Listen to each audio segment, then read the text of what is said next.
ఒక జెన్జీ నాయకుడు లోకేష్ అన్న గారు గ్రామ స్థాయిలో ఉండే కార్యకర్త కూడా ఈ రోజు మా లోకేష్ అన్న నాతో ఉన్నాడనే ధైర్యం కల్పించినటువంటి వ్యక్తి. 2 ఏళ్ల పాలన 100కి 200 మార్కులు మనం ఇవ్వచ్చు. జూన్ 1న సౌత్ కోస్ట్ రైల్వే జోన్, మా రైల్వే జోన్ వస్తుందంటే ఇప్పటికీ నాకు గూస్ బంప్స్ లాగా ఒళ్ళు పులకరిస్తుంది ఆ మాట అనడానికి. మా రైల్వే జోన్ సాధించుకున్నాను.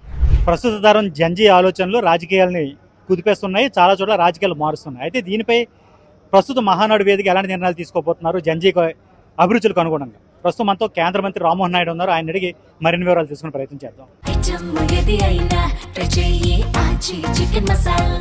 చికెన్ మసాలా జంజీ అనేది ఇప్పుడు మెయిన్ గా మారింది కదా, దాన్ని ఆకట్టుకోవడానికి ఏం చేస్తున్నారు ఈ మహానాడులో?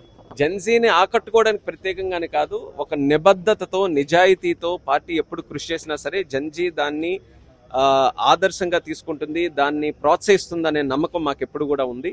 ఈరోజు మీరు చూస్తున్నారు, ఒక జెన్జీ నాయకుడు లోకేష్ అన్న గారు ఈరోజు వర్కింగ్ ప్రెసిడెంట్గా తెలుగుదేశం పార్టీని కార్యకర్తలకు అండగా నిలుస్తూ కొత్త వ్యూహాలతో కొత్త రిఫార్మ్స్తో పార్టీని ముందుకు నడిపిస్తూ టెక్నాలజీని వినియోగించుకొని గ్రామ స్థాయిలో ఉండే కార్యకర్త కూడా ఈరోజు మా లోకేష్ అన్న నాతో ఉన్నాడనే ధైర్యం కల్పించినటువంటి వ్యక్తి. అలాంటి వ్యక్తి ఈరోజు లీడ్ చేస్తున్నాడు కాబట్టి ఖచ్చితంగా జెన్జీకి తెలుగుదేశం పార్టీ అంటే ప్రత్యేక విశ్వాసం ఉంటుందనే నమ్మకం నాకు ఈరోజు. రాజకీయ తీర్మానం మీరే ప్రవేశపెట్టబోతున్నారు కదా, ఏంటి సార్ విశేషాలు ఏముంటున్నాయి?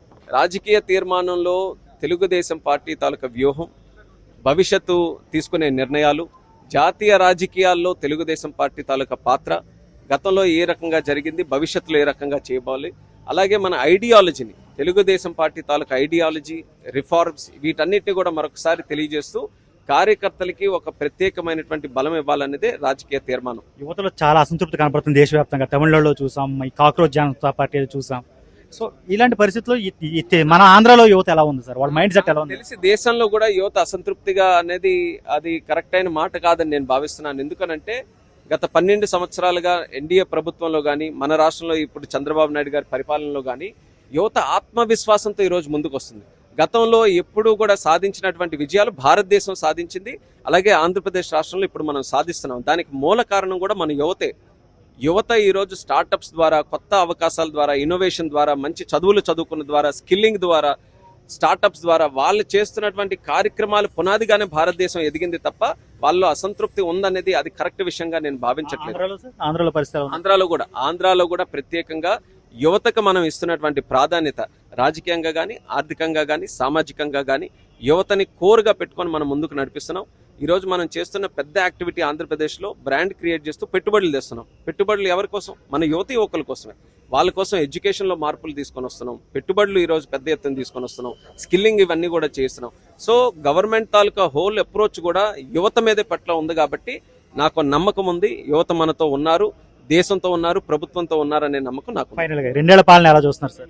2 ఏళ్ల పాలన 100కి 200 మార్కులు మనం ఇవ్వచ్చు. ఎందుకనంటే ప్రభుత్వంలోకి వచ్చినప్పుడు ఎన్ని కష్టాలు ఉన్నాయో, వాస్తవ పరిస్థితులు ఏంటో మీడియాగా మీకు తెలుసు, రాష్ట్రంలో ప్రజలందరికీ కూడా తెలుసు. ఆ మార్పు కోరుకుంటూనే ఈరోజు ఎన్డీఏ ప్రభుత్వానికి రికార్డు మెజారిటీతో వాళ్ళు గెలిపించడం జరిగింది. ఈరోజు వచ్చిన తర్వాత ఆ బ్రాండ్ని మళ్ళీ ఆంధ్రప్రదేశ్ని స్వర్ణాంధ్రప్రదేశ్ దిశగా తయారు చేయడానికి పెద్ద ఎత్తున పెట్టుబడులు తీసుకొని రావడం, ఒక గూగుల్ లాంటి సంస్థ కూడా ఆంధ్రప్రదేశ్ని, ఉత్తరాంధ్రని వెతుక్కుంటూ తీసుకొని రావడం, కేంద్ర ప్రభుత్వం నుంచి పోలవరం కానీ, అమరావతి కానీ, రైల్వే జోన్ కానీ ఇలాంటి చాలా సంవత్సరాల నుంచి ఉండిపోయినటువంటి కార్యక్రమాలు ఒక పరిష్కారం చూపించడం అనేది ఈ 2 సంవత్సరాల్లోనే జరిగింది. కాబట్టి ఫుల్ సక్సెస్, గ్రాండ్ సక్సెస్ గా ఈ 2 సంవత్సరాల కూటమి ప్రభుత్వం ఆంధ్రప్రదేశ్ లో కొనసాగిందని ఘంటాపదంగా తెలియజేయచ్చు. సార్ మీరు గుర్తు చేస్తారు 1వ తారీఖున రైల్వే జోన్ స్టార్ట్ కాబోతుంది, ఎలా చూస్తున్నారు? వెళ్తున్నారా? ఇది నేను వెళ్తాను ఖచ్చితంగా. ఇది ఒక చరిత్రాత్మకమైనటువంటి విజయం. మీరు అప్పుడు ఢిల్లీలో ఉండేవారు, మీరు కూడా ఫాలో అయ్యేవారు. మొట్టమొదటి నుంచి కూడా రైల్వే జోన్, ఎందుకంటే రాష్ట్రంలో పరిస్థితులు ఎలాగున్నా ఉత్తరాంధ్రకు మాత్రం ఒక ఆయువు పట్లాగా ఉండేది. అందుకోసం నేనే బాధ్యత తీసుకొని పార్లమెంట్లో తరచూ దాని గురించి మాట్లాడి పోరాటం కూడా చేసేవాడిని. అటువంటిది ఈరోజు ఒక క్లోజర్ లాగా జూన్ 1న సౌత్ కోస్ట్ రైల్వే జోన్, మా రైల్వే జోన్ వస్తుందంటే ఇప్పటికీ నాకు గూస్ బంప్స్ లాగా ఒళ్ళు పులకరిస్తుంది ఆ మాట అనడానికి. మా రైల్వే జోన్ సాధించుకున్నాను. దాంట్లో పాటు ఇచ్చాపురం నుంచి పలాస వరకు ఏదైతే ఖుర్దా రోడ్లో ఉండేదో దాన్ని కూడా మళ్ళీ ఆంధ్రప్రదేశ్లో జోడించడం అనేది అది కూడా ఒక ప్రత్యేక విజయం మాకు, మా శ్రీకాకుళం జిల్లాకి. సో జూన్ 1 నుంచి మరొక పండుగ మాకు మొదలవబోతుంది. చికెన్ మసాలా.